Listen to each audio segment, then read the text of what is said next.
First of all sorry for all the Marvel big fans. Recently ഞാൻ Spiderman brand new day കാണാൻ പോയി. ഞാൻ last കണ്ടത് Spiderman no way home. അപ്പോൾ ഞാൻ വിചാരിച്ചു ഓക്കെ സ്പൈഡർമാൻ മൂവി വരുന്നു, പോയി കാണാം. ഞാൻ ഭയങ്കര എക്സൈറ്റഡ് ആയിട്ട് ഞാൻ എൻ്റെ കൂട്ടുകാരനെ വിളിച്ചിട്ട് പറഞ്ഞു സ്പൈഡർമാൻ ബ്രാൻഡ് ന്യൂ ഡേ കാണാൻ പോവുകയാണ്. അപ്പോൾ അവനോട് പറഞ്ഞു നീ മാർവലിൻ്റെ സീരീസുകളും മൂവീസും ഒക്കെ കാണാറുണ്ടല്ലോ. അപ്പോൾ ഞാൻ പറഞ്ഞു അതെ ഞാൻ കാണാറ്. ശരി എന്നാൽ പോയി കാണാൻ എൻജോയ് ചെയ്യുന്നൊക്കെ പറഞ്ഞു. പിന്നെ കണ്ടു കഴിഞ്ഞിട്ട് ഞാൻ ആദ്യം അവനെ വിളിച്ചേ.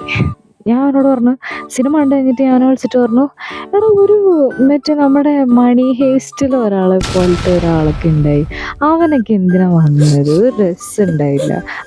അവനൊന്നും ഒരു ക്യാരക്ടർ എനിക്ക് കൊടുക്കേണ്ട ആവശ്യമില്ല. കുറേ ആൾക്കാരെ വെറുതെ കാസ്റ്റ് ചെയ്തിട്ടുണ്ട്, എന്തിനാന്ന് എനിക്കറിയാൻ പാടില്ല എന്നൊക്കെ പറഞ്ഞ് ഞാൻ അവനോട് പറഞ്ഞു. അവനെന്നെ ആട്ടി വിട്ടില്ലെന്നേ ഉള്ളൂ. ഞാൻ നോക്കുമ്പോൾ പുതിയ കുറേ പേര് എനിക്കറിയാവുന്ന ആകെ സിന്ധയുടെ കൂട്ടുകാരനും സ്പൈഡർമാനും മാത്രമേ ഉള്ളൂ.